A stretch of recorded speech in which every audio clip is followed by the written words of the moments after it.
परमपिता परमेश्वर, हम आपके समीप आते हैं और अपने आप को शून्य करते हैं, क्योंकि प्रभु हमें जो कुछ भी आता है उस आपके सामने हमें कुछ भी नहीं आता है, क्योंकि जो हमें आता है वो पवित्र आत्मा ने जितना बताया है और जितना हमें समझ में आया उतना हमें आता है।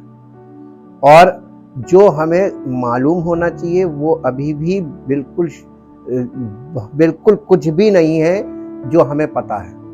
इसलिए प्रभु आपकी बातों को पूरी तरीके से समझने के लिए हमें पूरा जीवन लग जाएगा, लेकिन फिर भी हम पूरा नहीं समझ पाएंगे। ऐसी अद्भुत बातों के लिए और ऐसे अद्भुत सत्य के लिए हम आपका धन्यवाद करते हैं।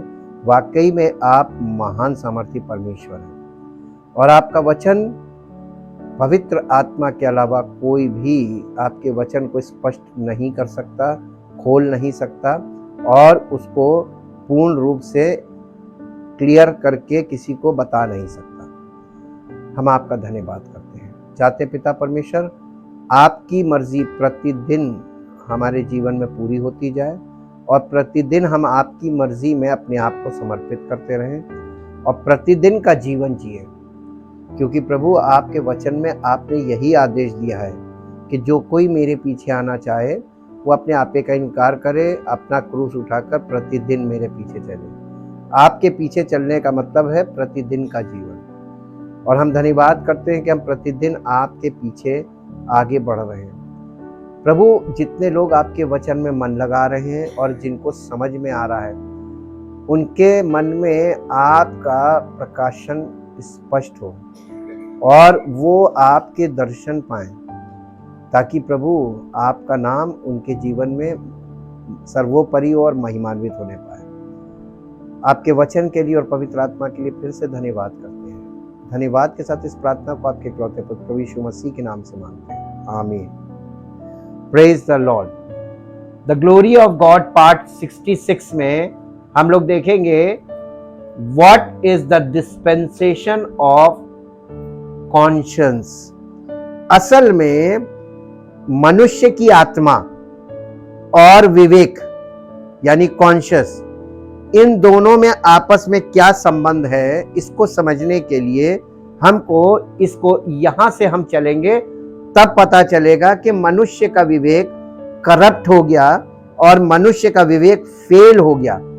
तब परमेश्वर ने अपने पुत्र को भेजा और पुत्र ने उद्धार के कार्य को, यानी मनुष्य में से पाप को दूर करने के लिए सिद्ध बलिदान अपने पुत्र का देने के लिए पुत्र को भेजा, और पुत्र ने सिद्ध बलिदान करके देकर और अब जीवन में प्रवेश किया, यानी पुनरुत्थान के बाद पवित्र आत्मा को भेजा, क्या ताकि मनुष्य में जो विवेक में समस्या आ गई उसको पवित्र आत्मा के द्वारा पूरा किया जा सके।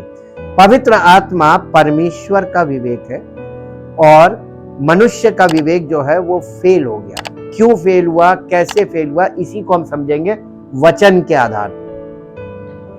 इसको समझने के लिए what is the dispensation of conscious का मतलब है कि विवेक की व्यवस्था क्या है, विवेक की व्यवस्था क्या है और ये क्या, कहां से ये शुरू होता है। डिस्पेंसेशन का मतलब युग होता है, एजेस, यानी जब हम बाइबल को देखते हैं तो कई युगों के विषय में बाइबल बताती है, युग युगांतर, और हर युग में परमेश्वर ने अलग अलग तरीके से अलग अलग लोगों के साथ डील किया।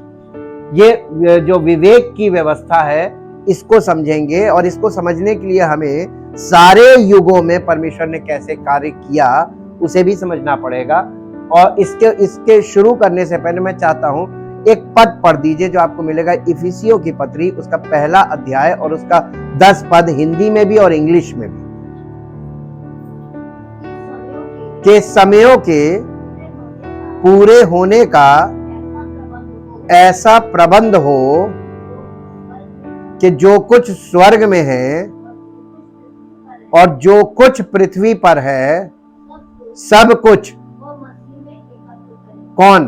परमेश्वर सब कुछ मसीह में एकत्रित करेगा, मसीह में इकट्ठा करेगा। और ये परमेश्वर की योजना है, और इस योजना के लिए हम इस योजना का हिस्सा बनते हैं। कलीसिया में यानी प्रभु की देह में, मसीह की देह में हम एकत्रित हैं, ताकि हमको भी परमेश्वर मसीह में एकत्रित मानकर ग्रहण कर ले। इसलिए कलीसिया जो है वो बहुत महत्वपूर्ण हो जाती है, उसमें एकत्रित होना बहुत महत्वपूर्ण है, क्योंकि हमको परमेश्वर पिता मसीह में यानी कलीसिया में, मसीह की देह में एकत्रित कर रहा है। जैसे नूह के समय में नूह के परिवार को और तमाम जानवरों को उस जहाज में एकत्रित किया था।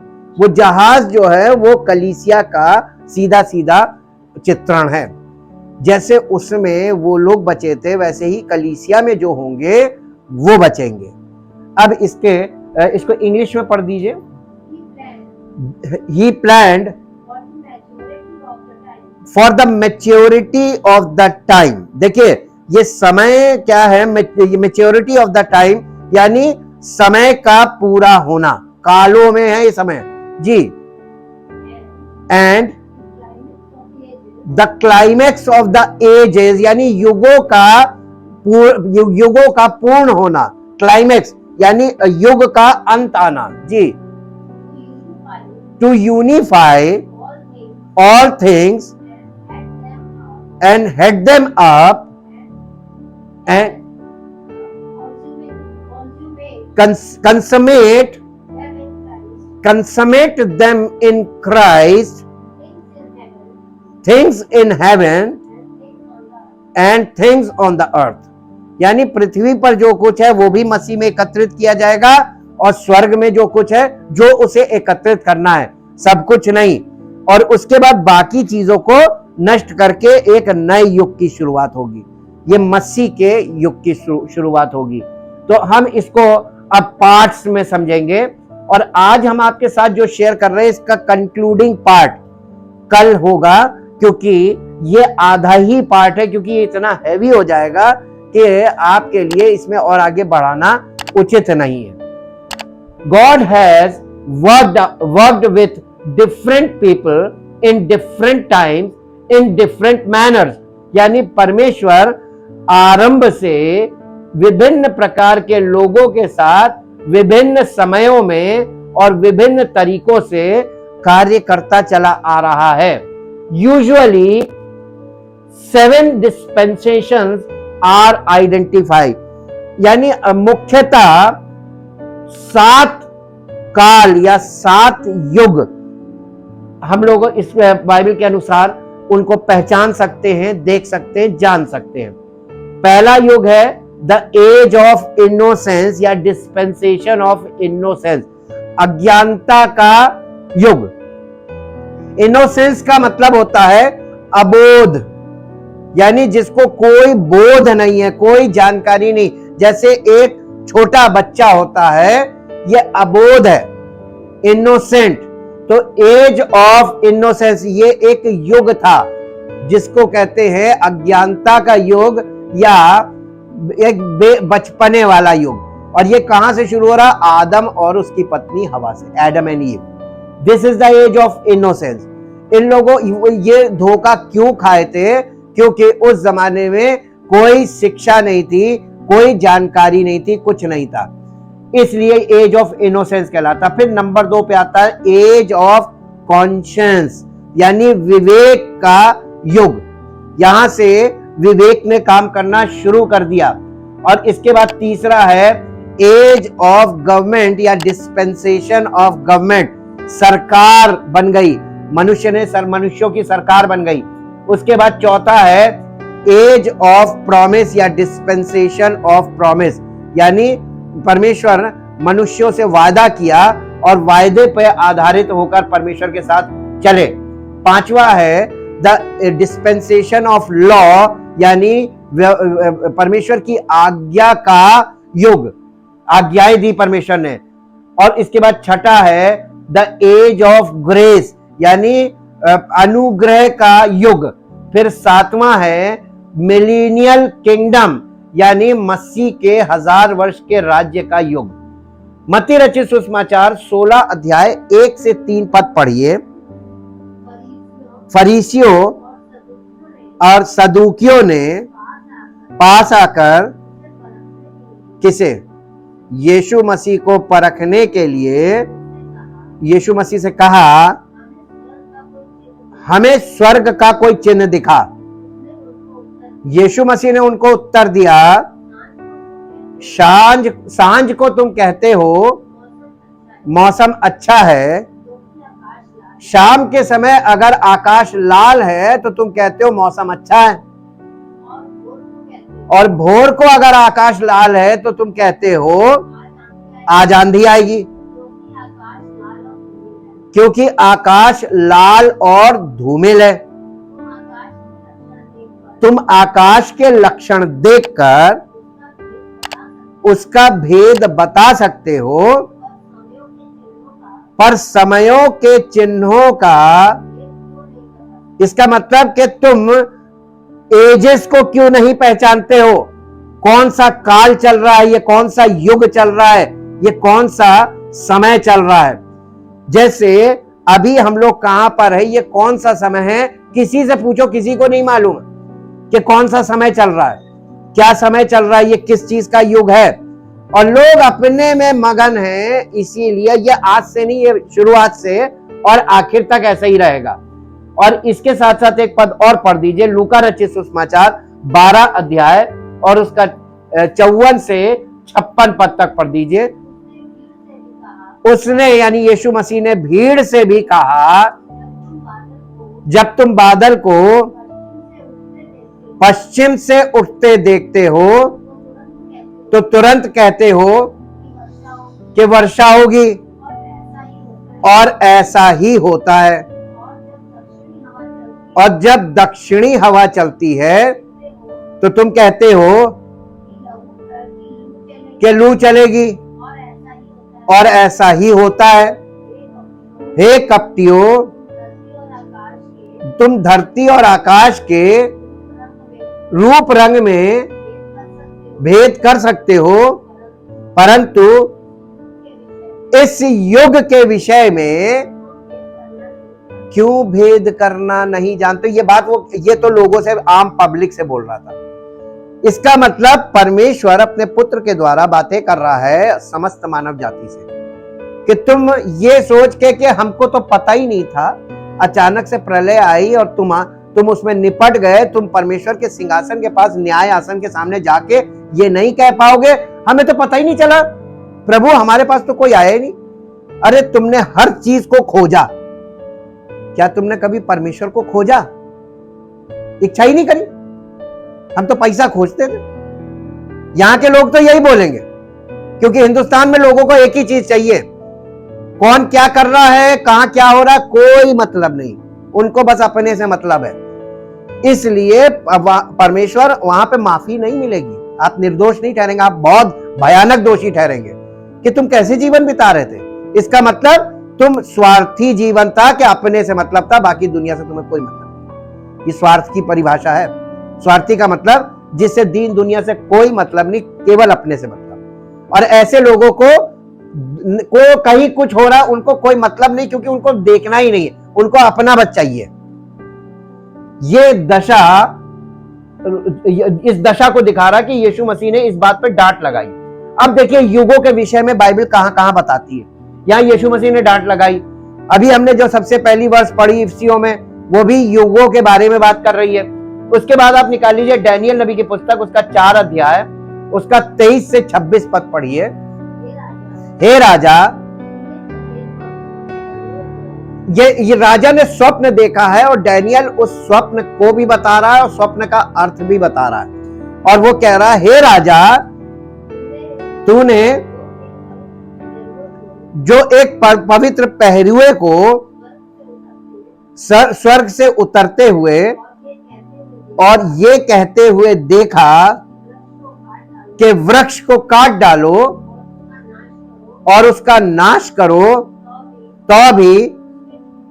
तो भी उसके ठूंठ को जड़ समेत भूमि में छोड़ो और इसको लोहे और पीतल के बंधन से बांधकर मैदान की हरी घास के बीच में रहने दो। वो आकाश की ओस से भीगा करे और उसको मैदान के पशुओं के संग ही भाग मिले। और जब तक कितने युग, बाइबल के अनुसार कितने युग हैं, और आज हम लोग कौन से युग पे पहुंचे इस 7 में से किसी को नहीं मालूम है। ये ग्रेस का एंडिंग पार्ट आ गया। 2000 वर्ष का ग्रेस पीरियड था, हम लोग 2022 वर्ष अब 23 में लगने वाले हैं, तो ऊपर चले गए 20 वर्ष 22 वर्ष, तो ग्रेस पीरियड खत्म होने वाला और उसके बाद एक ही युग बचा लास्ट। ये बिल्कुल एकदम स्पष्ट है परमेश्वर का वचन के नहीं है। यहां पर ये दिखाया गया ये अंत के समय की भविष्यवाणियां हैं जो डैनियल ने की थी, और इस दर्शन को आप घर में जाके पढ़िएगा जब तक 7 युग इस पर ना बीत जाए। ये सुपर पावर के विषय में भविष्यवाणी है, और सुपर पावर को यानी ये सारे युग के अंत में सुपर पावर पनिश किया जाएगा दुनिया का, और पनिशमेंट के बाद उसकी कंडीशन पलटेगी जब वो परमेश्वर को, सुपर पावर का मतलब क्या है, महाशक्तिशाली, इसका मतलब परमेश्वर कुछ नहीं है। और सुपर पावर ने पूरी दुनिया में ऐसा माहौल बनाया कि पूरी दुनिया के सब लोग, मनुष्य, सरकार, ये अपने आप को ईश्वर के तुल्य बना लिया इन्होंने। और इसलिए परमेश्वर नाराज है समस्त मानव जाति से कि एक आम आदमी भी वही कर रहा है, और सरकार में जो बैठे मुखिए वो भी परमेश्वर से ज्यादा अपने आप को ऊंचा कर रहे हैं। इसलिए ये पनिशमेंट है। ये हमने आपको संक्षेप में बताया, आप इसका अर्थ घर में जाके पढ़िएगा, इंटरप्रिटेशन भी आगे दिया है, इसको पूरा कर लीजिए। तब तक यानी जब 7 काल पूरे नहीं हो जाएंगे तब तक उसकी ऐसी दशा होगी। और ये देखिए सुपर पावर की दशा बिगड़ी हुई है, जिसके कारण पूरी दुनिया में आज देखिए लड़ाइयां झगड़े ये सब चीजें जो डेवलपमेंट दिख रहे हैं, इसलिए कि ये पनिशमेंट ऑफ गॉड है, और ये पनिशमेंट बहुत जबरदस्त होने वाला अभी। ठीक, हे राजा, इसका फल जो परम प्रधान ने ठान लिया है कि राजा पर घटे, वो ये है, ये देखिए इंटरप्रिटेशन है कि तू मनुष्यों के बीच में से निकाला जाएगा और मैदान के पशुओं के साथ रहेगा, तू बैलों के समान घास चरेगा और आकाश की ओस से भीगा करेगा, और 7 युग तुझ पर बीतेंगे जब तक कि तू ये ना जान ले कि मनुष्यों के राज्य में परम प्रधान ही प्रभुता करता है, और जिसे चाहे वो उसे दे देता है। ये सब कुछ का देने वाला, सब कुछ का करने वाला कौन? ये मान लेना कि परमेश्वर है, लेकिन उसको जानो भी तो वो कौन है, क्योंकि दुनिया में आपको ढेरों नाम मिलेंगे, ईश्वर के नाम, ढेरों परमेश्वर के नाम, लेकिन इतने परमेश्वर कैसे हो सकते? बनाने वाला एक, जब पृथ्वी एक, और परमेश्वर ने समस्त पृथ्वी को, स्वर्ग को और हर चीज को बनाया, तो उसका बनाने वाला कितना महान होगा जिसने इतना विस्तार पूर्वक काम किया है। ये किसी मनुष्य के और किसी पशु के विषय के बस की बात नहीं थी। और हम किसको परमेश्वर मान रहे हैं? विवेक कहां गया? सब विवेकहीन हो गए इस मामले में, परमेश्वर के मामले में। समझिए, एकदम बच्चे से भी नीचे चले गए। अब देखिए, इस वर्ष उस वृक्ष के ठूंठ को जड़ समेत छोड़ने की आज्ञा दी हुई है।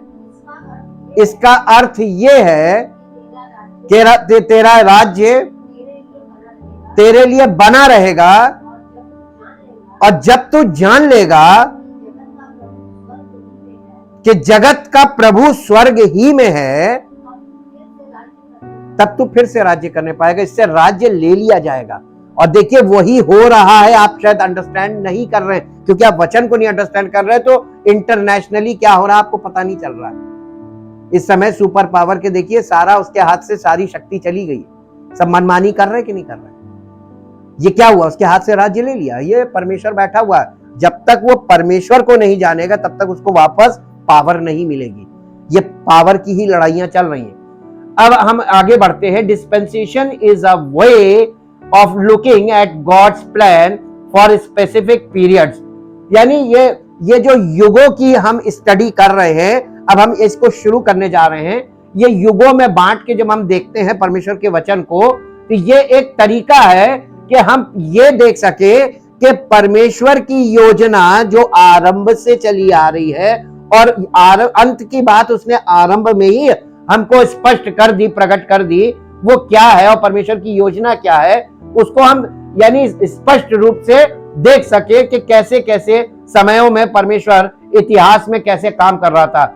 इन history to roll out the revelation of himself, यानी परमेश्वर कैसे इतिहास के पन्नों में कैसे अपने आप का अपना प्रकाशन दे रहा है अपने विषय में, and his desire for relationship with people, और इस बात को भी बता रहा है कि वो मनुष्यों के साथ एक रिश्ते में निवास करना मांगता है, मनुष्य के साथ निवास करना मांगता है उनका परम पिता बनकर।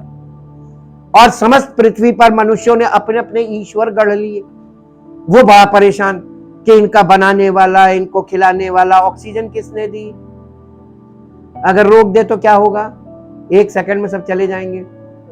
हाँ, लेकिन उसको जानते नहीं है। ऑक्सीजन सिलेंडर के लिए लड़ लेंगे, ऑक्सीजन देने वाले को जानते नहीं, चंगा करने वाले को जानते नहीं, डॉक्टरों से और दवाइयों से लड़ रहे हैं। क्या ये तरीके हैं आपके? जीवन देने वाले ने आपको जीवन दिया था, स्वस्थ।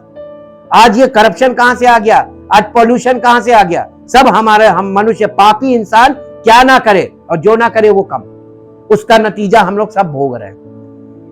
The 7 dispensations और ages, यानी यहां पे और स्पष्ट इन्होंने किया कि ये जो 7 युग हैं या वो 7 समय जो परमेश्वर के वचन के द्वारा हमको स्पष्ट होते हैं। The dispensation of conscious is second, जिसमें से विवेक की व्यवस्था हमको दूसरे युग में मिलती है जो सेकंड है, after the dispensation of innocence, यानी जब अज्ञानता का समय खत्म होता है तो ये वाला समय शुरू हो जाता है। अज्ञानता का समय खत्म कहां से होता है, कहां से शुरू कहां से खत्म, इसको आप नोट कर लीजिए, घर में पढ़िएगा। ये रेफरेंस पढ़ने लायक नहीं है, अंडरस्टैंडिंग के लिए मैंने लिखा है कि उत्पत्ति पहला अध्याय 27 पद, एक पद पढ़ दीजिए, 27 पद पढ़ दीजिए पहले अध्याय का। यहां से ये अज्ञानता का युग शुरू हो रहा है। तब परमेश्वर ने मनुष्य को अपने स्वरूप के अनुसार उत्पन्न किया, अपने ही स्वरूप के अनुसार परमेश्वर ने उसको उत्पन्न किया, नर और नारी करके उसने मनुष्यों की सृष्टि की, और यहां पे उसने मनुष्य को अपने समान अपने स्वरूप में बनाया। ये अज्ञानता का युग यहां से शुरू हो रहा है जब परमेश्वर ने मनुष्य को रचा। इसके बाद ये खत्म कहां पे होता है? 3 अध्याय, उत्पत्ति 3 अध्याय के 19 पद में ये युग खत्म हो गया। ये युग खत्म कैसे हुआ? देखिए 19वां पद पढ़ दीजिए 3 अध्याय का। परमेश्वर ने पनिशमेंट दिया, न्याय हो गया। इस युग में मनुष्य फेल हो गया और न्याय ये हुआ कि तू अपने माथे के पसीने की रोटी खाया करेगा और अंत में तू मिट्टी में मिल जाएगा, क्योंकि मिट्टी में से बनाया गया तो मिट्टी में वापस मिलेगा। तो कहां खत्म हुआ ये युग? मृत्यु पे, दी एंड हो गया। मनुष्य को परमेश्वर ने अपने स्वरूप में बनाया, परमेश्वर को ना महत्व देके मनुष्य अपना जीवन खुद जीने लगा, और नतीजा क्या हुआ? परमेश्वर ने उसको अपने पास से हटा दिया। तू मिट्टी तो है और मिट्टी ही में मिल जाएगा। आज मनुष्य की क्या दशा है? ये लग गया हमारे जीवन में एक दाग। अब इसके बाद देखिए उत्पत्ति 3 अध्याय के 23 पद से दूसरा युग शुरू हो रहा है। 3 अध्याय का 23 पद पढ़िए। इसलिए यहोवा परमेश्वर ने उसको अदन की वाटिका में वाटिका में से निकाल दिया। किसको? आदम और उसकी पत्नी को जी। और वो ताकि वो भूमि पर खेती करे जिसमें से जिस मिट्टी में से वो बनाया गया, उसी मिट्टी से उसका भोजन अपना पैदा करे। मनुष्य, परमेश्वर ने जो उसको खाने को देता था, उसने कहा अब मैं खाने को नहीं दूंगा, अब तुम जाओ अपनी कमाई करो, खुद को पालो। जैसे माता पिता बच्चों से नाराज होते, कहते अब तुम अपना बोरी बिस्तर उठाओ, अपना कमाओ, अपना खाओ, अपना रहो। बिल्कुल सही सजा दी ना, एक बाप जैसे करता वैसी उसने। लेकिन एक बात अपने बेटे को, उस बेटे को जो नालायक होता है उसको ये सजा देता है। परमेश्वर ने एक जोड़े को दी जिससे हम सब उसमें आ गए, सबको सजा मिल गई। ठीक, अब इसके बाद ये युग शुरू हो रहा है, ये विवेक का युग है। अब तुम अपने विवेक का इस्तेमाल करो कि तुम्हें क्या करना चाहिए, क्या उचित है। और इस युग की शुरुआत हो गई और इस 8 अध्याय के 19 पद पे जाके खत्म हुआ। जल प्रलय के बाद 19वां पद पढ़ दीजिए 8 अध्याय का। और सब चौपाए, रेंगने वाले जंतु और पक्षी और जितने जीव जंतु पृथ्वी पर चलते फिरते हैं, सब जाति जाति करके जहाज में से निकल आए। यानी नूह के जहाज से अब बाहर आ गए। नूह और उसका परिवार और उसके साथ जितने जानवर थे सब वापस बाहर आ गए। पृथ्वी पर जल प्रलय से सब खत्म हो गया, दी एंड, सब नष्ट कर दिया। अब जो जहाज में थे यही बचा था, इससे वापस पृथ्वी फिर से आगे बढ़ी। तो आदम की जो जनरेशन थी वो खत्म हो गई थी एज ऑफ इनोसेंस पे, ये जल प्रलय में। और जल प्रलय के बाद से फिर एक और शुरुआत हुई। इसको कहते हैं कि फिर से परमेश्वर ने मनुष्य को मौका दिया कि अब ये जो वो नूह है, नूह और उसका परिवार, ये अच्छे लोग थे, परमेश्वर की आज्ञा मानने वाले थे। इनसे यहां से एक युग शुरू हो। तो ये नूह की संतान से शुरू हो गया। अब हम आदम से बाद में जुड़ते, हम पहले नूह से जुड़ जाते, है ना। तो नूह के वंशज ने क्या किया? अब ये एज ऑफ कॉन्शियस है, यानी विवेक का युग यहां से शुरू हो गया। In which God interacted with the first humans face to face. ये वो युग था जहां परमेश्वर मनुष्य से फेस टू फेस बातें कर रहा था, आमने सामने बातें कर रहा था। लेकिन वो मनुष्य परमेश्वर को देख नहीं सकता था। नूह बात करता था परमेश्वर से और उसका आज्ञा मानता था। Each dispensation have a 6 part pattern. हर युग का जो वो है कार्य, वो 6 भागों में बटा कार्य होता है। 6 पार्ट पैटर्न होता है। इसको अभी आपको हम समझा देंगे। For the dispensation of conscious the pattern is, ये विवेक के युग का पैटर्न आप देखेंगे तो आपको पता चल जाएगा। हर युग का पैटर्न ऐसे ही काम करता है। सबसे पहला मैनेजर्स, आप इसको स्टीवर्ड्स भी बोल सकते हैं, कि इस युग में कौन लोग महत्वपूर्ण थे। और इसमें ये जो विवेक का युग है, इसमें जो स्टीवर्ड्स या मैनेजर्स हैं वो Cain, Seth and their families, और इनके परिवार। Cain, Seth. आप कहेंगे हाबिल कहां गया? आदम के 2 बच्चे थे, काइन और हाबिल। काइन ने हाबिल को मार दिया। फिर इसके बाद तीसरा बेटा पैदा हुआ, शेत। तो ये हाबिल तो मर गया। अब ये काइन और शेत है, ये 2 वंशज हो गए। अब ये 2 वंशज चले, ये 2 परिवार थे, 2 फैमिलीज, हाँ, Cain and Seth and their families. ये इस कहानी के मुख्य किरदार हैं इस समय के। टाइम पीरियड, ये इस युग का समय कितना था? टाइम पीरियड क्या था? Expulsion from the garden of Eden. यानी जब आदम और उसकी पत्नी को परमेश्वर ने अदन की वाटिका से निकाला था, उसके बाद से ये युग शुरू हुआ अंटिल द फ्लड, जब तक कि वो जल प्रलय ना हुआ। जल प्रलय पर ये युग कंप्लीट हुआ। और ये टोटल टाइमिंग क्या थी मालूम है? 1656 साल, 1556 साल का समय बाइबल में 2-3 यानी अध्यायों में खत्म हो गया। कितने तब लंबे लंबे युग थे और ये खत्म हो गया। और फिर तीसरा इसका था ह्यूमन रिस्पॉन्सिबिलिटी। इसमें उस जमाने के जो इंसान थे उनकी जिम्मेदारी क्या थी? परमेश्वर ने उन्हें क्या कहा था? उनसे कहा था डू गुड, अच्छा करो, and do good and offer blood sacrifices. अच्छा भलाई के काम करो और जब परमेश्वर को भेंट चढ़ाना तो लहू की भेंट चढ़ाना। परमेश्वर को लहू चाहिए। और इसी बात में पंगा हो गया था दो भाइयों में। इसके बाद इसको पढ़ लीजिए, उत्पत्ति की पुस्तक 3 अध्याय उसका 7 पद पढ़िए। तब उन दोनों की आंखें खुल गईं। नहीं, ये उत्पत्ति 3 अध्याय 7 पद। हाँ, तब उन दोनों की आंखें खुल गईं और उनको, ये किन दोनों की बात कर रहे हैं? आदम और उसकी पत्नी हवा। हाँ, उन दोनों की आंखें खुल गई और उन्हें ये मालूम हुआ, कॉन्शियसनेस आ गई ना, है ना, चेतना आ गई ना, विवेक आ गया। अब उन्हें ये पता है, पहले भी नंगे थे, लेकिन उन्हें, एक छोटा बच्चा देखिए बचपन में नंगा रहता, उसको नहीं मालूम, लेकिन जैसे ही उसके अंदर विवेक आ जाता, चेतना आ जाती, वो नंगा नहीं निकल सकता। नहीं, मैं कपड़ा पहनूंगा, मैं नंगा हूं। तो ये चेतना आ गई, ये है कॉन्शियसनेस। इन लोगों के कॉन्शियसनेस आ गई, उन्हें ये पता चल गया कि हम नंगे हैं। ये इस बात को दिखा रहा है विवेक को।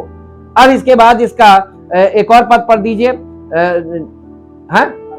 22, नहीं 7 पद, नहीं 7 पद के बाद 22 पद, सॉरी। फिर यहोवा परमेश्वर ने कहा, मनुष्य भले बुरे का ज्ञान पाकर हम में से एक के समान हो गया, इसलिए अब ऐसा ना हो कि वो हाथ बढ़ाकर जीवन के वृक्ष का फल भी खा ले और सदा जीवित रहे। तो अगर वो मनुष्य पापी हो गया और पापी अमर हो जाए, तो अमर पापी भैया, फिर तो पृथ्वी पर सत्यानाश हो जाएगा। जब कोई बहुत ज्यादा अत्याचार करता है, लोग कहते हैं इसको मार दो, है ना, तो मृत्यु से वो अत्याचार को रोका जा सकता है। और अगर वो जीवन के वृक्ष से खा लेता तो अनंत पापी हो जाता, अमर पापी हो जाता, तब तो बड़ा मुश्किल हो जाता। दुनिया अभी तक जो दिख रही ना, ये भी ना दिखती। ऐसे ऐसे लोग हो चुके, हिटलर जैसे, हिटलर ही खत्म कर देता, उससे पहले भी हो चुके। अब आप देखिए, परमेश्वर ने उस चीज को भी रोका ताकि मानव जीवन श्रृंखला आगे बढ़े। ये परमेश्वर भलाई कर रहा है, लोगों को नहीं समझ में आता। इसके बाद इसका 4 अध्याय, उत्पत्ति 4 अध्याय का 4 पद पढ़िए। और हाबिल भी अपनी भेड़ बकरियों के कई एक पहलौठे बच्चे भेंट चढ़ाने को ले आया और उनकी चर्बी भेंट चढ़ाई। तब यहोवा ने हाबिल उसकी भेंट को तो ग्रहण किया, परंतु कायन और उसकी भेंट को ग्रहण नहीं किया। यह बात उसको बहुत बुरी लग गई। ये भेंट चढ़ाना परमेश्वर की आराधना करना था। उस जमाने में मंत्र वंत्र कुछ नहीं चलते थे, ना पूजा पाठ प्रार्थना ये सब नहीं चलती थी। परमेश्वर को भेंट चढ़ाना परमेश्वर की आराधना करना था, धन्यवाद की भेंट चढ़ाना। और ये भेंट से ही परमेश्वर का आराधना का सबसे प्रमुख कार्य भेंट चढ़ाना। और परमेश्वर ने ये आदम और उसकी पत्नी को इस बात को सिखाया था। आदम की वाटिका से निकलने से पहले उन्हें ऐसे नहीं निकलने दिया था।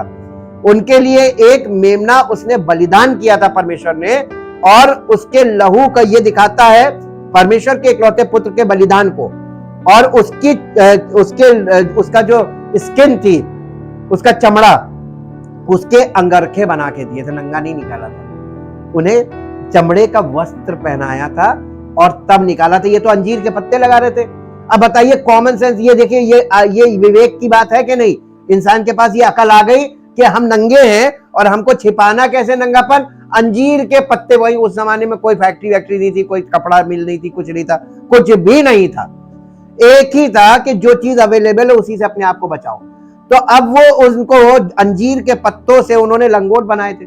परमेश्वर ने कहा, यार कैसे बच्चों जैसी हरकत कर रहे हैं, ये तो बकरी आके चबा जाएगी, फिर ये नंगे हो जाएंगे।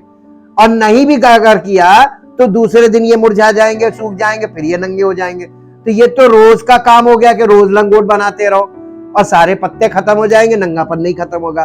परमेश्वर ने एक मेमना बलिदान किया, उसके चमड़ी से दोनों को लंगोट बना के दिए ताकि अपने नंगेपन को ढांप सके। यानी परमेश्वर मनुष्य के नंगेपन को ढांपने का भी काम कर रहा स्पिरिचुअली। ये बात स्पिरिचुअल है, फिजिकल नहीं है। और परमेश्वर ने वहां पे उन्हें दिखाया था कि कौन सा बलिदान परमेश्वर को पसंद है, क्या बलिदान चाहिए। और इसके भाई ने खेती करता था, किसानी करता था, उसने अनाज पैदा किया और अनाज लाके उसे चढ़ा रहा था। परमेश्वर ने कहा ये तू अपने हाथों के परिश्रम से जो कमा के लाया वो मुझे दे रहा है। घमंड ये है कि मैं परमेश्वर को दे रहा हूं, मैंने कमाया, मैंने उगाया, मैं लेके आया, तो ये वाला मैं भेंट नहीं लूंगा।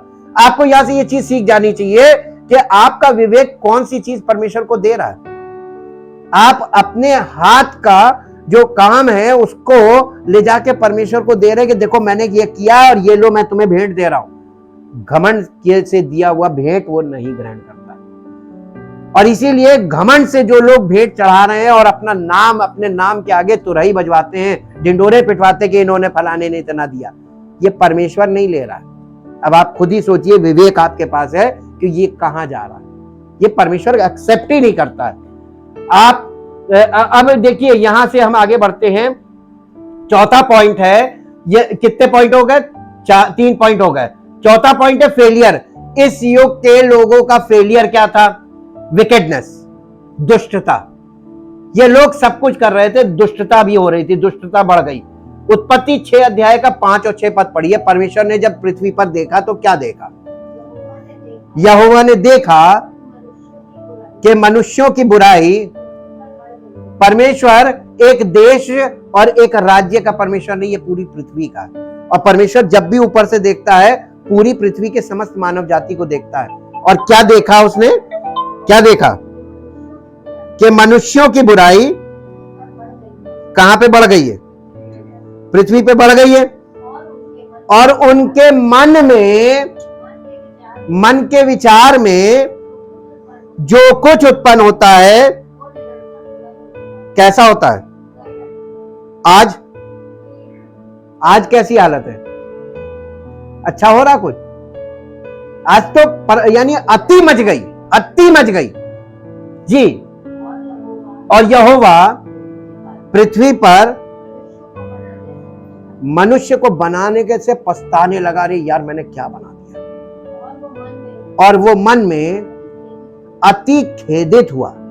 अब इसके बाद हम इसको एक पॉइंट और आगे बढ़ जाइए, 11 और 12 पद भी पढ़ दीजिए। उस समय पृथ्वी परमेश्वर की दृष्टि में बिगड़ गई थी और उपद्रव से भर गई थी। एक देश नहीं, पूरी पृथ्वी। आज की दशा बताइए जी। और परमेश्वर ने पृथ्वी पर जो दृष्टि की तो क्या देखा? कि वो बिगड़ी हुई है, क्योंकि सब प्राणियों ने पृथ्वी पर अपना अपना चाल चलन बिगाड़ लिया था। कितनी बुरी बात है। अरे सारे लोग, अरे यार थोड़े लोग तो दिखने चाहिए थे ना, एक भी नहीं दिख रहा, सब वही। और नए नियम में लिखा हुआ है कि जैसा नूह के दिनों में हुआ था वैसे ही मनुष्य के पुत्र के दिनों में। आज के दिन को उस दिन से कनेक्ट कर रखा है। आज भी वही इसलिए हो रहा है क्योंकि ये पहले हो चुका है, वही आज फिर हमको देखने को मिल रहा है। आज परमेश्वर देख रहा है तो वही बात बोल रहा होगा, क्या रे यार ये तो वही नूह के जमाने वाले लोग आ गए। हम किस युग में आ गए? नूह के युग में आ गए। पांचवी बात, जब नूह के जैसा युग आएगा तो उसके बाद क्या आता है? परमेश्वर का न्याय। तो अब हम लोग कहां खड़े हैं? किस जगह पे खड़े हैं? At the door of judgement of God, परमेश्वर के न्याय के आगे। अब आप न्यूज चैनल खोल के रात में यहां से जाके आप सारे चैनल्स पर स्क्रॉल करके देखिए कहां पे गुड न्यूज आ रही है। ये जो प्राकृतिक आपदाएं चल रही हैं भयानक, ताबड़तोड़, साइंटिस्ट कह रहे हैं कि इस पृथ्वी को बचाना अब किसी के बस में नहीं। कौन बचा सकता है? परमेश्वर बचा सकता है, लेकिन परमेश्वर अभी नहीं बचाएगा जब तक इस पृथ्वी पर 1/3 मनुष्यों की, 1/3 पेड़ की, 1/3 समुद्री जीवों की, 1/3 आकाश के पक्षियों के, सब चीजों का 1/3 खत्म होगा, केवल 1/4 बचेगा। और फिर भी मनुष्य को नहीं समझ में आ रहा कि उस 1/3 में कहीं हम तो नहीं। हम परमेश्वर से डरें ताकि परमेश्वर ये देखे कि कुछ है जो मेरा भय मान रहे हैं।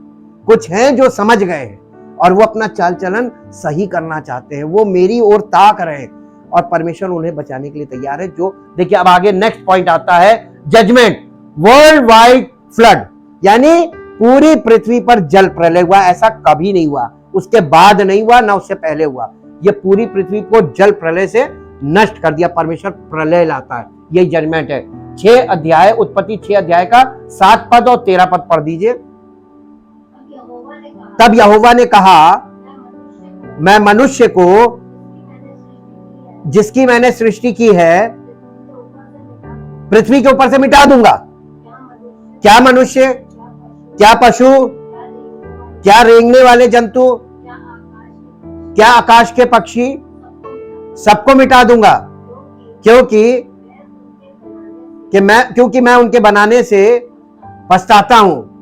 यानी रिग्रेट बोलते हैं इंग्लिश में। परमेश्वर बहुत खेदित हुआ, बेकार बनाया मैंने जी। इसके बाद जी हाँ 13 नंबर, तब परमेश्वर ने नूह से कहा, सब प्राणियों के अंत करने का समय का प्रश्न मेरे सामने आ गया है, क्योंकि उनके कारण पृथ्वी उपद्रव से भर गई है, इसलिए मैं उनको पृथ्वी समेत नष्ट कर डालूंगा।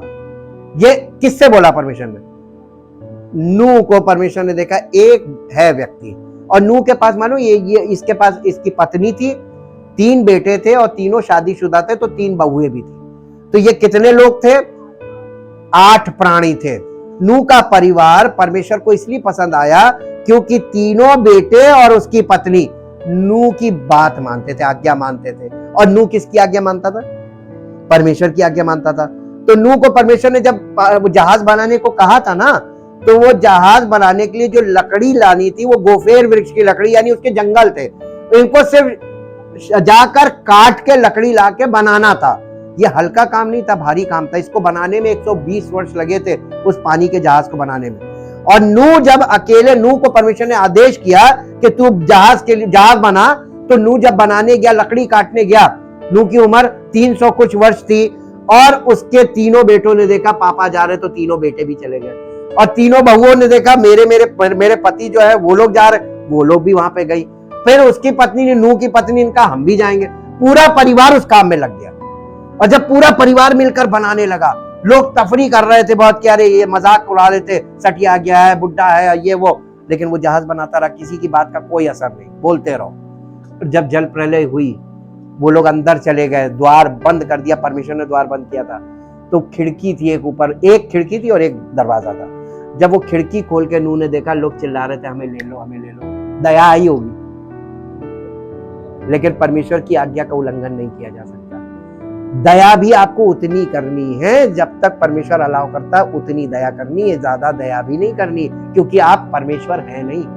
अगर आप नूह कूद जाता तो नूह से कहता अब तू भी जा जी। इसलिए नूह केवल देखता था और पीड़ित होता था, लेकिन वो किसी को बचा नहीं सकता। ये प्लान ऑफ गॉड चल रहा था। अब देखिए इसका 6ठा पॉइंट क्या है? ग्रेस। परमेश्वर पूरी पृथ्वी को नष्ट तो कर रहा था, लेकिन अनुग्रह भी कर रहा था। किस पर? लिखा हुआ है Noah and his family are saved. परमेश्वर ने नूह और उसके परिवार को बचाया। उनको बचाने के लिए पहले से तैयारी की, 120 साल पहले तैयार कर दिया था कि 120 साल पहले परमेश्वर ने बता दिया था कि 120 साल बाद में ये काम करूंगा, 120 साल लगेंगे, तू ये काम कर, बना। और वही सेम चीज आज भी है। प्रभु यीशु मसीह अपनी कलीसिया की शुरुआत करके गया, पवित्र आत्मा पेंतेकोस्त के दिन आया, 2000 वर्ष का समय था कलीसिया बन के तैयार होने में, ताकि जितने लोगों को एकत्रित करना कलीसिया में एकत्रित करे, यही बचेंगे, बाकी पूरी पृथ्वी नष्ट होगी। जैसे नूह के दिनों में हुआ था वैसे ही होगा। अब आप इसमें देख लीजिए कि उत्पत्ति 6 अध्याय उसका 8 और 9 पद पढ़ दीजिए। परंतु यहोवा के अनुग्रह की दृष्टि नूह पर बनी रही। नूह की वंशावली ये है, अरे ये कौन सी वंशावली है? वंशावली तो यह कि नूह फलाने का पुत्र था, फलाने का पोता था, ये होती वंशावली। नूह की वंशावली देखिए, उससे पहले सब दुष्ट थे, दादे परदादे। नूह के पहले के सारे दुष्ट थे, सब निपट गए, केवल बचा नूह। तो नूह की वंशावली क्या है? नूह की वंशावली है ही नहीं। नूह की वंशावली यह है कि नूह एक धर्मी व्यक्ति था और अपने समय के लोगों में खरा था, और नूह परमेश्वर ही के कैसे करता था? पूजा करता था, साथ साथ चलता था। परमेश्वर के साथ क्यों नहीं लोग चलना मांगते? घर में सारे कुकर्म करेंगे, दुनिया में सारे कुकर्म करेंगे और पूजा करने दूर दूर जाएंगे। प्रभु तुम यहीं रहो, घर ना आना। क्यों? क्योंकि मनुष्य इतना दुष्ट है कि मनुष्य परमेश्वर के साथ निवास नहीं कर सकता। और परमेश्वर ने मनुष्य को बनाया काहे के लिए था? साथ निवास करने के लिए। लेकिन शुरू से परमेश्वर मनुष्य के साथ निवास कर ही नहीं पाया, लेकिन हर युग में परमेश्वर कुछ लोगों के साथ निवास कर रहा था, यह भी बताया जा रहा है। और ये उसी वही बचा जो परमेश्वर के साथ साथ चल रहा था। वो कौन था? नूह और उसका परिवार। उसका परिवार नूह के पीछे चल रहा था। नूह किसके साथ चल रहा था? परमेश्वर के साथ चल रहा था। दिस गॉड वांट्स अस, यही परमेश्वर हमसे चाहता है। The end of the first dispensation, that of innocence, यानी जो ये इनोसेंस को क्या बोलेंगे? अज्ञानता का जो समय था, इसका अंत हुआ। और came about when Adam and Eve disobeyed God, यानी अज्ञानता का युग का अंत हुआ था जब आदम और हवा ने परमेश्वर की आज्ञा का उल्लंघन किया। उस समय हो गया था। God then instituted conscious as a way humans could delineate between good and evil। परमेश्वर ने ये अज्ञानता का युग जब खत्म होता है, जब आदम और हवा ने परमेश्वर की आज्ञा का उल्लंघन किया, और परमेश्वर ने फिर क्या किया मालूम है? परमेश्वर ने आदम और हवा को एक नए युग के लिए आगे बढ़ा दिया, और इस युग का नाम था, जब आदम और हवा ने परमेश्वर की आज्ञा का उल्लंघन किया, तब परमेश्वर ने विवेक को एक ऐसे तरीके के रूप में स्थापित किया जिसमें मनुष्य भले और बुरे के बीच में अंतर कर सकता है, अच्छाई का चुनाव कर सकता है, और लहू के बलिदान के माध्यम से परमेश्वर के साथ संबंध बना सकता है। ये यहां पे आके, यानी उत्पत्ति 4:4 पे आके ये युग शुरुआत हो गई। यानी आदम और हवा को वहां से निकाला और एक नई शुरुआत हो गई। एज ऑफ कॉन्शियस, यानी विवेक का युग शुरू हो गया। तब से मनुष्य के पास विवेक है। अब आपसे एक प्रश्न करना चाहते हैं, इतने युगों के बाद आज मनुष्य का विवेक कहां चला गया? शिक्षा की कमी रह गई, क्योंकि जब आदमी पढ़ा लिखा नहीं होता ना, बिल्कुल ये होता है थम्स अप। उस व्यक्ति को उसके मन में जो कुछ भर दिया जाता है ना, उसके आगे उसको कुछ नहीं समझ में आता है। ऐसे जीवन को एनिमल लाइफ बोलते हैं। आपने देखा होगा, आपने कभी देखा होगा कि जो गधे पे वो लोग ईंटें लाद के घर तक पहुंचाते हैं, आपने उनको कभी देखा है? उनके पास 3-4 होते हैं, आपका दूर मटेरियल उतरा है तो वो गधे से आपके घर पहुंचाएंगे। कभी आपने उनको देखा है? नहीं, उनको एक बार मालिक वहां से लाता है और ठिया दिखा देता है, उसके बाद वो उनको छोड़ देता है, बस वहां से ला दो, यहाँ आके उतारो उनके पीछे। तो इसका मतलब एक जानवर भी एक परफेक्ट चक्के में घूमने लगता है। क्या ऐसी जिंदगी आपको अपने चारों ओर नहीं दिखाई दे रही? लोग एक चक्के में घूम रहे हैं, सालों साल सालों साल सालों साल। महंगाई बढ़ती जा रही है लेकिन त्योहार में कमी ना होने पाए, सालों साल सालों साल सालों साल, कोई लॉजिक नहीं। ये जो कॉन्शियसनेस है ही नहीं, एजुकेशन ही नहीं है। और अब उनकी ऐसी मानसिक दशा है कि आप उनको अगर कुछ बताना भी चाहो तो उनके अंदर घुसेगा ही नहीं। ये हालत आज दुनिया के फिर वही नूह के जमाने में पहुंच गई है ना। तो चक्का घूम के वापस वहीं चला गया। इसी के साथ एक पद और पढ़ दीजिए, कहां पे थे हम लोग? हाँ, चूज गुड कहां चला गया? ये 4 ऑलमोस्ट, हाँ, even choose good and have relationship with God. यानी परमेश्वर ने सोचा कि अब शायद विवेक का युग है, इसमें ये शायद सही चुनाव करेंगे। विवेक से चुनाव तो करना था, राइट एंड रॉन्ग का सही चुनाव करेंगे और परमेश्वर के साथ संबंध अच्छा रखेंगे। लेकिन वो भी नहीं हुआ। थ्रू ब्लड सैक्रिफाइस, यानी लहू के बलिदान के द्वारा परमेश्वर से रिश्ता बना लेंगे। यानी इसको बोलते हैं restoration of the relationship with God, परमेश्वर के साथ अपने रिश्ते को सही करना लहू के द्वारा था, और वो फिर नहीं हो पाया। और फिर क्या हुआ, फिर लॉ का पीरियड आ जाता है। लॉ का पीरियड ये तीसरे नंबर पे कौन सा कहां गया, तीसरे नंबर पे चौथे नंबर पे नहीं, तीसरे नंबर पे गवर्नमेंट है, चौथे नंबर पे प्रोविंस है, पांचवें नंबर पे लॉ। लॉ पीरियड बाद में आता है। अब देखिए यहां से चले, most immediately people choose evil. लेकिन मनुष्य एक ऐसी प्राणी था पापी होने के नाते कि वो उसने फिर वही गलती की, जो चुनाव किया दुष्टता का चुनाव किया। Most choose evil. Cain killed Abel because God accepted Abel's animal blood sacrifice. यानी हाबिल ने अपने भेड़ बकरियों का चरवाहा था, उसने बेस्ट भेड़ बकरियां लाकर उसका लहू परमेश्वर को भेंट चढ़ाया, और परमेश्वर ने उसकी भेंट को ग्रहण कर लिया, but did not accept Cain's grain offering. लेकिन कायन की जो अन्न बलि थी उसको उसने एक्सेप्ट नहीं किया, क्योंकि परमेश्वर नहीं मना किया था कि मैं ये नहीं लूंगा। अब एक बात बताइए, आप भेंट किसको चढ़ा रहे हैं? परमेश्वर को। अगर परमेश्वर को चढ़ा रहे हैं तो परमेश्वर को जो चीज पसंद है वो चढ़ानी चाहिए, जो उसने कहा है, या जो हम अपने मन में आएगा वो चढ़ाएंगे। अब एज ऑफ कॉन्शियसनेस, विवेक कहां है लोगों का? लोग तो अपने मन से चढ़ा रहे। किसको चढ़ा रहे हो? परमेश्वर एक्सेप्ट करता नहीं, तो ये किसको आप चढ़ा रहे हो? क्या आप मनमाना ईश्वर नहीं बना लिया आपने? आपके मन में बस एक भावना है कि ईश्वर है, मैंने ईश्वर को दे दिया। आपकी भेंट कहीं नहीं गई, ईश्वर लेता ही नहीं वो, और जो वो मांग रहा है वो लोग दे नहीं रहे। वही चीज फिर आ गई। Cans grain can had a choice. कायन के पास चॉइस थी कि उसने देखा मेरा भाई ये चढ़ा रहा, मुझे भी यही चढ़ाना चाहिए, परमेश्वर यही एक्सेप्ट करेगा। वो उसके पास चॉइस थी, क्लियरली कम्युनिकेटेड बाय गॉड। यानी परमेश्वर ने इस बात को पहले से स्पष्ट किया था। उत्पत्ति की पुस्तक 4 अध्याय 6 और 7 पद पढ़ दीजिए। तब यहोवा ने कैन से कहा, तू क्यों क्रोधित हुआ? तेरे मुंह पर उदासी क्यों छा गई? यदि तू भला करे तो क्या तेरी भेंट ग्रहण ना की जाए? इसका मतलब लोग आज बुरे से बुरा कर रहे और बलिदान चढ़ा रहे, भेंट चढ़ा रहे। ये कौन सा धर्म है? ये कहां की धार्मिकता है? ये परमेश्वर की धार्मिकता तो है नहीं जी।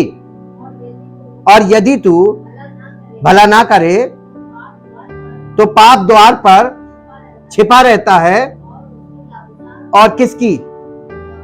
पाप की लालसा तेरी ओर होगी। किस पर? पाप पर प्रभुता करनी, और हम पाप के गुलाम बन गए। हम पाप के गुलाम बन गए। हमारा स्वभाव इतना बेकार हो गया कि पाप जो पाप चाहता वो हम कर रहे हैं, और हम पाप के ऊपर काबू नहीं पा रहे हैं। और इसीलिए आज दुनिया की ये दशा है। टू चूज गुड इन और ओबीडियंस, यानी आपको सही चुनाव भी करना है आज्ञा मानकर। आपको परमेश्वर को क्या चढ़ाना है ये चुनाव करना है, लेकिन आज्ञा के अनुसार। परमेश्वर क्या कह रहा है? परमेश्वर ने कहा अगर ये चीज चढ़ाओ तो आपको उसमें से बेस्ट चुन के चढ़ाना, जो हाबिल ने किया था। Cain refused expecting God to fall in line with his own ideas of how to have a relationship with him। ये लाइन बहुत जबरदस्त है कि ये कैन के पास एक विकल्प था जिसे परमेश्वर द्वारा स्पष्ट रूप से बताया गया था। कैन ने इसका इनकार कर दिया, ये उम्मीद करते हुए कि परमेश्वर उसके साथ संबंध कैसे बनाए उसके अपने विचारों के अनुरूप होगा। यानी वो उसका ये मानना था कि मैं जो विचार करता हूं उसके अनुसार ही मैं परमेश्वर से संबंध स्थापित करूंगा, अपने तरीके से आराधना करूंगा, अपने तरीके से भेंट चढ़ाऊंगा, जो मेरे मन में आएगा। आज लोगों के जीवन में जो धार्मिकता आपको दिखाई दे रही है, जो पूजा पाठ तंत्र मंत्र ये सब जो कुछ भी किया जाता, दुआ प्रार्थना नमाज सब कुछ हो रहा है, ये सब कैसे हो रहा है? मनमाना। जिसके मन में जो आ रहा है वो बड़बड़ बड़बड़ बड़बड़ हो गया। परमेश्वर ने क्या ऐसा बोला था? लोगों को परमेश्वर का वचन नहीं मालूम है, मनमानी आराधना कर रहे हैं, तो किसकी कर रहे हैं? Because they don't know who God is. क्या हमको ये पता लगाना आवश्यक नहीं है कि परमेश्वर है कौन? हम ये जरूर पता लगाते हैं कि ये किस कंपनी की बनी हुई चीज है। खरीदने से पहले चुनाव करते हैं, बेस्ट कंपनी का पसंद करते हैं। तो हम ये क्यों नहीं पता लगाते हैं कि हमारा बनाने वाला कौन है, दुनिया का चलाने वाला कौन है। परम पिता परमेश्वर, हम आपका हृदय से धन्यवाद करते हैं अद्भुत युक्ति के लिए, आपके महान प्रेम और उस अनुग्रह के लिए जो आप समस्त मानव जाति पर बनाए रखते हैं, ताकि प्रभु किसी तरीके से मनुष्य के दिल और दिमाग में ये प्रश्न उठे और वो इस प्रश्न को खोजे कि परमेश्वर कौन है, परमेश्वर कैसा है, परमेश्वर क्या चाहता है और परमेश्वर ने हमें इस पृथ्वी पर क्यों भेजा है। क्योंकि हर मनुष्य एक लिमिटेड टाइम के लिए इस पृथ्वी पर आया है, और यदि वो पृथ्वी पर आया मानव रूप में और उसने उद्धार नहीं प्राप्त किया तो वो अनंत दंड का भोगी बनेगा, अनंत दंड का भागी बनेगा, और ये उसके ही खाते में जाएगा, क्योंकि वो अपने अज्ञानता के कारण, अपनी लालसाओं के कारण, अपने स्वभाव के कारण और अपने ही विचारों के कारण वो उस दशा में जा रहा है। हे परम पिता परमेश्वर, लोगों के अंदर ये प्रश्न हो कि वो परमेश्वर की खोज करें और अपने जीवन में इस प्रश्न को जरूर हल करें, कि इस बात को जरूर पता करें कि परमेश्वर, अगर आप ये जानते हैं कि परमेश्वर एक है, तो ये खोजें कि परमेश्वर आपके जीवन से उसका योजना क्या है, वो आपसे क्या चाहता है। सारी महिमा उस परमेश्वर को मिले जो हमारा बनाने वाला है और इस दुनिया का चलाने वाला है। सारी महिमा उसको मिले। धन्यवाद के साथ इस प्रार्थना को आपके इकलौते पुत्र प्रभु यीशु मसीह के नाम से मांगते हैं, आमीन।